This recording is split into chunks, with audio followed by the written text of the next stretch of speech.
किसी ने ठीक ही कहा था, अच्छी किताबें और अच्छे लोग समझ में नहीं आते हैं, उन्हें पढ़ना पड़ता है। हेलो दोस्तों, स्वागत है आपका आपके चैनल SD ऑलराउंड में। दोस्तों आज है 29 दिसंबर और 29 दिसंबर के सभी महत्वपूर्ण करंट अफेयर्स की हम चर्चा करेंगे।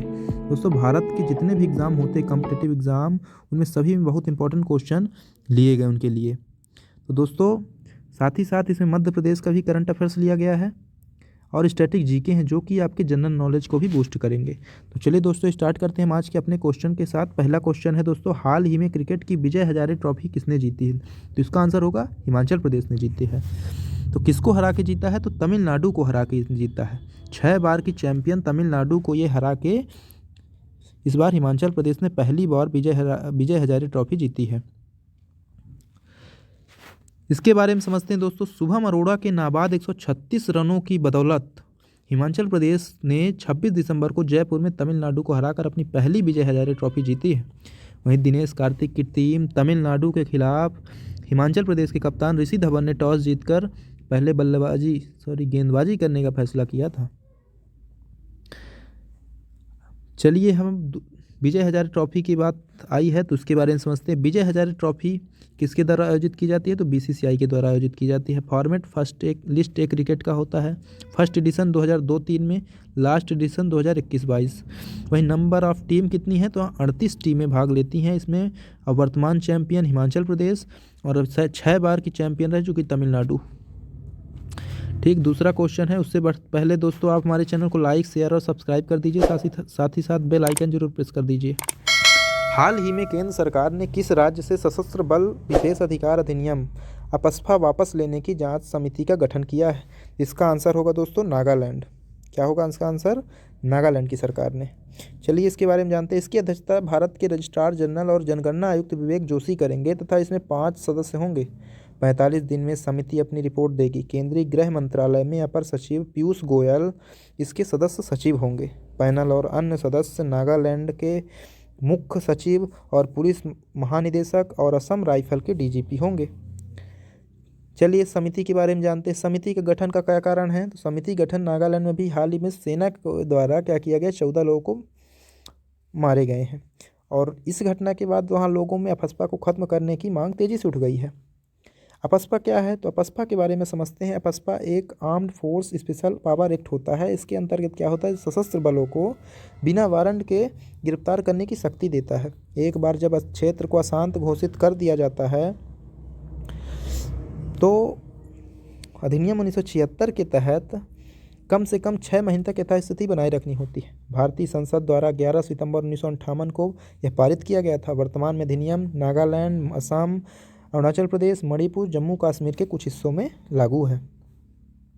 तीसरा क्वेश्चन की बात करें। तीसरा क्वेश्चन है, किस सरकार ने नदियों के सम्मान और संरक्षण के लिए नदी उत्सव अभियान की शुरुआत की है? तो इसका आंसर होगा गुजरात सरकार ने शुरू की है।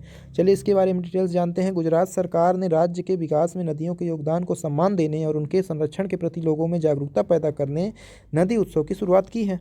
इसका आंसर होगा दोस्तों गुजरात। ठीक है ना, गुजरात ने ये कार्य किया है। अब हम चलिए गुजरात के बारे में जानते हैं। तो गुजरात की राजधानी है गांधीनगर। मुख्यमंत्री है भूपेंद्र पटेल। राज्यपाल आचार्य देवव्रत। मुख्य न्यायाधीश कौन है? अरविंद कुमार जी हैं। वहीं आपको बता दें कि सबसे लंबी जो समुद्री तट वाला राज्य है तो कौन है? तो गुजरात ही है।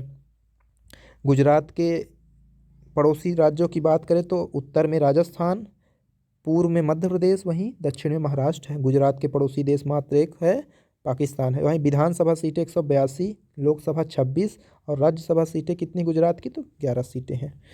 चलो चौथा क्वेश्चन क्या है, प्रधानमंत्री नरेंद्र मोदी ने किस राज्य में 11,000 करोड़ रुपए से अधिक की जल विद्युत परियोजना का उद्घाटन और शिलान्यास किया है? तो इसका आंसर होगा हिमाचल प्रदेश। चलिए इसके बारे में समझते हैं। पीएम नरेंद्र मोदी ने 27 दिसंबर 2021 को हिमाचल प्रदेश में 11,000 करोड़ रुपए से अधिक की जल विद्युत परियोजना का उद्घाटन और शिलान्यास किया है। उसी के साथ साथ रेणुका जी बांध परियोजना की भी आधारशिला रखी है, जो कि 40 मेगावाट की इस परियोजना का निर्माण लगभग 7,000 करोड़ रुपए की लागत से किया जाएगा। अब हिमाचल प्रदेश की बात आई तो उसके बारे में समझते हैं। हिमाचल प्रदेश एक पश्चिम हिमालय का राज्य है जो कि उत्तर भारत का एक राज्य जो कि जम्मू कश्मीर, लद्दाख, हरियाणा, पंजाब, उत्तराखंड, उत्तर प्रदेश और तिब्बत के साथ सीमा साझा करता है। हिमाचल प्रदेश की 2 राजधानियाँ, एक ग्रीष्मकालीन राजधानी जो कि शिमला है, एक शीतकालीन राजधानी जो कि क्या है, धर्मशाला है। ठीक, चलिए और इसके बारे में जानते हैं। तो हिमाचल प्रदेश के मुख्यमंत्री जयराम ठाकुर जी हैं, वहीं यहाँ के राज्यपाल राजेंद्र अर्लेकर जी हैं। 5वां क्वेश्चन है, किस स्पेस एजेंसी में अब तक का सबसे बड़ा शक्तिशाली टेलीस्कोप जेम्स वेब टेलीस्कोप को सफलतापूर्वक लॉन्च किया है? तो इसका आंसर होगा नासा ने। अमेरिकी अंतरिक्ष एजेंसी नासा ने अब तक का सबसे बड़ा और सबसे शक्तिशाली टेलीस्कोप जेम्स वेब टेलीस्कोप को सफलतापूर्वक लॉन्च किया है। पृथ्वी की कक्षा में रहकर ब्रह्मांड की सुदूर गहराइयों में मौजूद आकाशगंगा, एस्टेरॉयड, ब्लैक होल्स और सौर मंडल आदि की खोज में मदद मिलेगी। अब नासा की बात आई तो नासा के बारे में समझते हैं। नासा अंतरिक्ष अमेरिकी एजेंसी है। National aeronautics and space administration इसका फुल फॉर्म है। राष्ट्रीय वैमानिकी और अंतरिक्ष प्रबंधन हिंदी में भी कहते हैं। स्थापना इसकी हुई थी 29 जुलाई 1958 को और मुख्यालय है वाशिंगटन डीसी। चलिए 6वां क्वेश्चन देखते हैं। 6वां क्वेश्चन है, अंतर्राष्ट्रीय हॉकी महासंघ 2021 के द्वारा जारी महिलाओं की रैंकिंग में भारत किस स्थान पर रहा है? तो भारत रहा है 9वें नंबर पर रहा है। अंतर्राष्ट्रीय हॉकी महासंघ 2021 द्वारा जारी महिलाओं की रैंकिंग में भारत 9वें स्थान पर रहा है। भारत को इस रैंकिंग में 1810.321 अंक मिले हैं। वहीं अगर हम बात करें टॉप 3 देशों की तो नीदरलैंड, इंग्लैंड और अर्जेंटीना है। कौन जारी करता है ये? तो ये जारी करता है अंतर्राष्ट्रीय हॉकी महासंघ। मुख्यालय लुसाने स्विट्जरलैंड में है। चलिए 7वां क्वेश्चन देखते हैं जो कि मध्य प्रदेश का क्वेश्चन है। विश्व संगीत तानसेन उत्सव का आयोजन कहाँ हुआ? इसका आंसर होगा मध्य प्रदेश हुआ है। विश्व संगीत तानसेन उत्सव का आयोजन ग्वालियर के मध्य प्रदेश में हुआ है और यह आयोजन 25 दिसंबर से 30 दिसंबर तक होगा। संस्करण कौन था? 97वां संस्करण है। अब हम बात करते हैं दोस्तों टॉप 5 उत्सवों की। जैसे ओणम त्यौहार कहाँ मनाया जाता है? केरल में। वहीं वांचुआ महोत्सव असम में, गुरेज पर्व जम्मू कश्मीर में, हरेला पर्व उत्तराखंड में और सोलंग त्यौहार अरुणाचल प्रदेश में। दोस्तों ये बहुत इंपॉर्टेंट, इसमें एक क्वेश्चन जरूर आता है तो आप इन्हें बहुत ध्यान से ध्यान रखिएगा और नोट भी करते चलिए साथ ही साथ। 8वां क्वेश्चन, हाल ही में अटल कवि सम्मान से किसे सम्मानित किया गया? तो अशोक चक्रधर जी को सम्मानित किया गया है। कौन? अटल कवि सम्मान से। अटल कवि जो सम्मान से अशोक चक्रधर जी को सम्मानित किया गया। इनका जन्म बुलंदशहर उत्तर प्रदेश में हुआ था। ये इनके हिंदी के हस्ताक्षर की उपाधि भी इन्हें दी गई है। इनकी प्रमुख रचनाएं हैं जैसे बूढ़े बच्चे हैं, सो तो है, भोले भाले प्रमुख रचनाएं हैं। और यह दिवस उन्हें यह सम्मान 25 दिसंबर को सुशासन दिवस के अवसर पर दिया गया। चलिए इसके कुछ प्रमुख बिंदुओं की बात करते हैं। सुशासन दिवस कब मनाया जाता है? तो 25 दिसंबर को। अगर हम सम्मान की बात करें तो शरद जोशी सम्मान 2020 किसे मिला है? तो विजय मनोहर तिवारी जी को मिला है। राष्ट्रीय कबीर सम्मान 2020 को मनोज श्रीवास्तव जी को दिया गया है। मैथिली शरण गुप्त सम्मान की बात करें तो सच्चिदानंद सिन्हा जी कुमार गंधर्व पुरस्कार सुचिस्मिता देवी प्रिया जी को मिला है। बहुत इंपॉर्टेंट क्वेश्चन है दोस्तों, इनको आप जरूर ध्यान रखिएगा। चलिए 9वां क्वेश्चन देखते हैं। हाल ही में मध्य प्रदेश मंत्री परिषद ने कहाँ अंतर्राष्ट्रीय स्पोर्ट कॉम्प्लेक्स की स्थापना की है? तो इसका आंसर होगा इस भोपाल में की है। चलिए इसके बारे में जानते हैं। 2022 में खेलो इंडिया गेम्स भोपाल में होने वाले हैं। वहीं मध्य प्रदेश मंत्रिमंडल ने भोपाल में अंतर्राष्ट्रीय स्पोर्ट कॉम्प्लेक्स की स्थापना को मंजूरी दे दी है। और यह कहाँ होगा? ये नाथू बरखेड़ा ग्राम में बनेगा। Madhya Pradesh sport authority of India SAI का क्षेत्रीय केंद्र कहाँ है? तो भोपाल में है। आवासीय खेल विद्यालय कहाँ है? तो सीहोर में है। आदिवासी खेल विद्यालय कहाँ है? अलीराजपुर में। जर्मन ट्रैक सुविधा वाला स्टेडियम कहाँ है? तो तात्या टोपे स्टेडियम। ठीक है। दूधिया रोशनी वाला मध्य प्रदेश का पहला क्रिकेट स्टेडियम तो रूप सिंह स्टेडियम जो कि ग्वालियर में है।